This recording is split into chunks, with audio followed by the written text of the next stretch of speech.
beloved Boss Mike Cervera.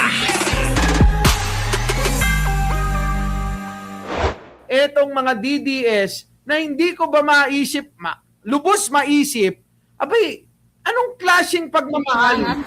Ayan o, mga kababayan ko, ha? Tingnan nyo. Oh. Ayan o, tingnan nyo. Ganito ho, mga kababayan, ang mga membro ng kulto ni Duterte. Oo, karton yung tatay nila, pero mga kababayan ko, ginadyakitan pa. Nilalamig ba? Tingnan nyo. Chicken lang ako. Hello. Kita. Hello. Akala ko hindi ka pupunta. Nay, why? Tingnan nyo. Hoy! Ano ba?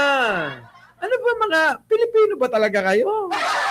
Diyos mio, mga kababayan, ganito ang itsura ng mga membro ng kulto. Oh, eto. Sabi na, nasa na yung oras. Ayan oh. Kasi yan, inutusan ko yan. Na? Bumili ng regalo kasi yan, exchange gift. Ah. Alam mo ba, nag-shopping ng damit niya. Nako. Namintang ka In the na. auto store. Oh. Ha? Ikabit makeup set ko lang. Oh, ayan yung mga membro ng kulto. Oh. Ayan oh.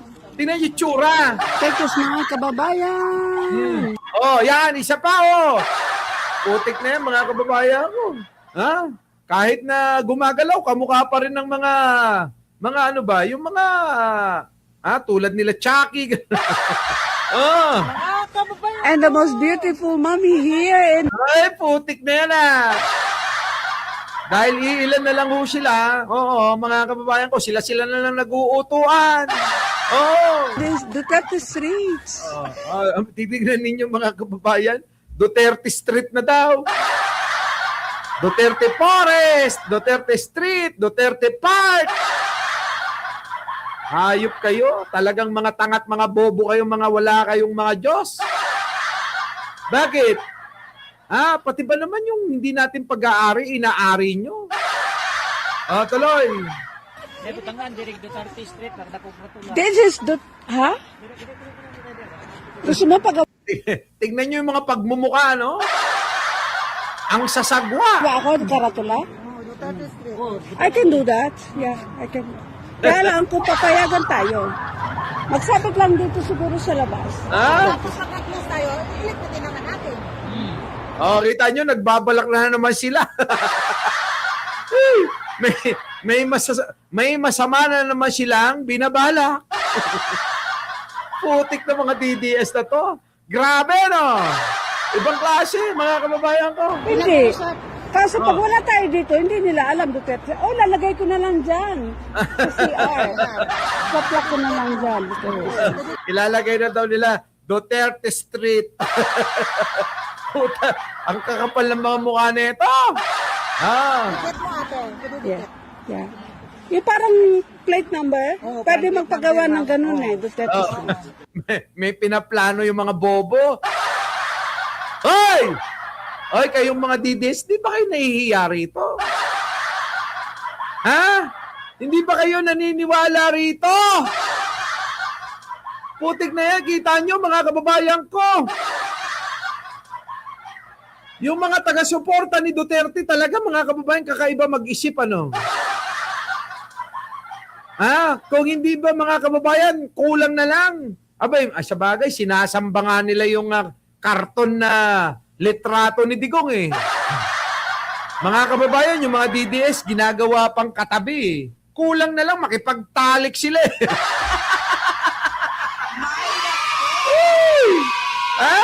Di ba mga kababayan ko, yung mga DDS, mga kababayan, yung karton na tatay nila, kulang na lang makipagtalik sila eh. Biruin mo? Oo, mga kababayan ko. Abay, ginagawang katabi. Sa totoo lang, mga kababayan ko, ha? Ibang klase. Ay, nako. Pero alam nyo, mga kababayan ko, sa mga tatanga-tanga, mga bobot, mga mangmang na DDS na nandito, ha?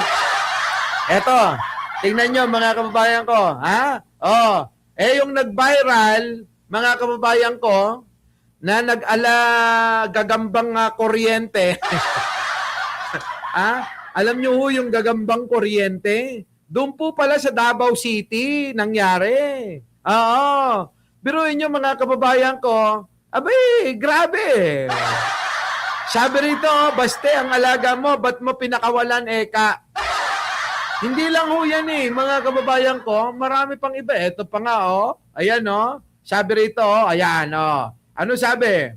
Mga kababayan ko, lalaki sa Davao City, naglalakad sa cable, positibo sa cocaine, heroin. Grabe, no? Kaya mga kababayan, yung Davao City, pugad na ng mga tulak at punong-puno na ng droga dyan. Kaya mga kababayan ko, eto sinasabi ko sa inyo, sa Davao City, mga kababayan, ganito ang laging eksena nila. Puro po ba mga kababayan kakaiba? Di ba? Kung hindi estudyante, nagbitbit ng maraming droga, binebenta. Kung hindi, magsyota, sinaksak parehas, nilaglag mula sa third floor pababa. Tapos sasabihin nila, safe na safe ang Davao, Eka. Ito na naman mga kababayan, dalawa, latest mga kababayan ko.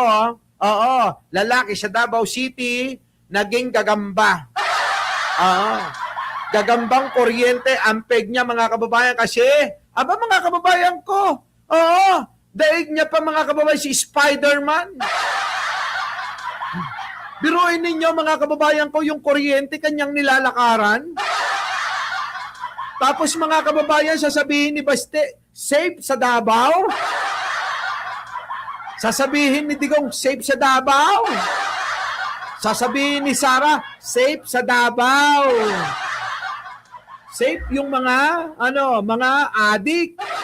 Grabe, mga kababayan ko. Ayan, yan, isang lalaki na mataan sa Davao City na naglalakad sa kable ng kuryente. Nakuhanan ng isang netizen ang lalaking paduyan-duyan. Matindi. Matindi mga kababayan ko. Yan po ito po hindi ho natin gawa-gawa. Kundi po ito, talagang nakita natin viral ito. Akala ko nga mga kababayan, nako, mukhang sa lugar na naman ito ng Tondo, Manila. Mga kababayan, hindi pala sa Tondo. Kung hindi, dahil Mayor gwapo ni Cisco, Wala na mga kababayan, unti-unti nang nauubos. Yung mga dati na wala na bumalik uli. Ngayon, nalaman-laman ko mga kababayan, siya Davao pala, Davao City mismo. Naglalakad, Hindi kaya sinusuplayan ito ng mga Duterte? Alam naman natin na nababalita, lalong-lalo na itong si Pulong, abay nagpaparating ng bulto-bulto, tune-tunilada, hindi lang bulto-bulto, tune-tuniladang mga droga. Okay nang ina, pag hindi pa natauhan yung mga DDS dito, talagang matindi kamangmangan nila.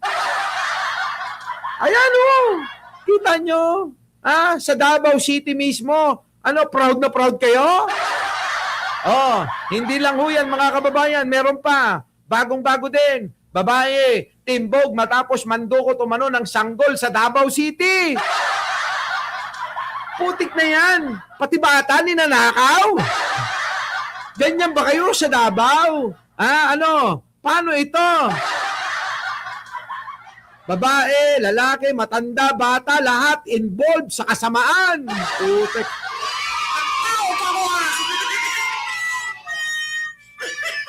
Ano yan? Iaalay nyo kay Digong itong sanggol na dinudukot? Buti na lang natimbog. Diba mga kababayan ko? Siguro, Jojo Chavez, nila ito, iaalay kay Digong. Matindi. Ibang klase mga kababayan ko. Samantala ngayon mga kababayan, wala na masyado. Sa totoo lang, ang dami na drug-free. Sa buong kamay nilaan. Kung meron man, ewan ko na lang, bakit meron pa yan? Bakit ba yung mga mayor nyo kasi anong ginagawa niyan? Oh, di ba? Oh, safe na safe sa Davao. Pati anak ninyo, oh, nanakawin lang. Tapos yung mga mga droga kung saan-saan lang daw. Hindi. Ewan ko ba mga kababayan ko? Ibang klase eh. Ibang klase. Di ba? Antitindi ng mga hinayupak na to. Ewan ko kung saan nanggagaling ang lakas ng loob ng mga yan. Baka nga iala yung bata, Boss Mike. Sabi ni Norville Abayon, Mirashi, Leo, Ron Reyes, Jesse JC. Kawawa naman, Joey Salvaboro, nako. Ewan ko sa inyo. Elena Briones, morning. Yung mga late dyan, mag-like na kayo. Nagre-reklamo si Pachuchay kanina pa. Sabi ni Pachuchay, kukunti lang daw yung nagla-like sa inyo. Yung mga DDS, alam ko, nandito kayo para matuto. Pero mga DDS, pwede ba? Konting lambing lang sa inyo. Kahit tinatawag namin kayo, tanga, bobo, mangmang, mahal na mahal namin kayo, mga poke ng ina nyo.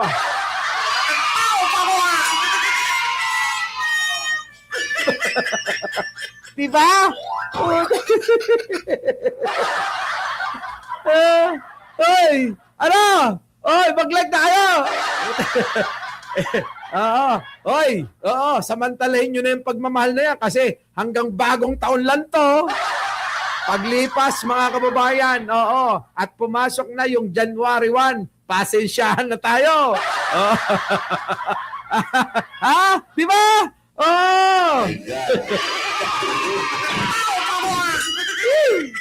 Grabe. Our beloved Boss Mike, Boss Mike.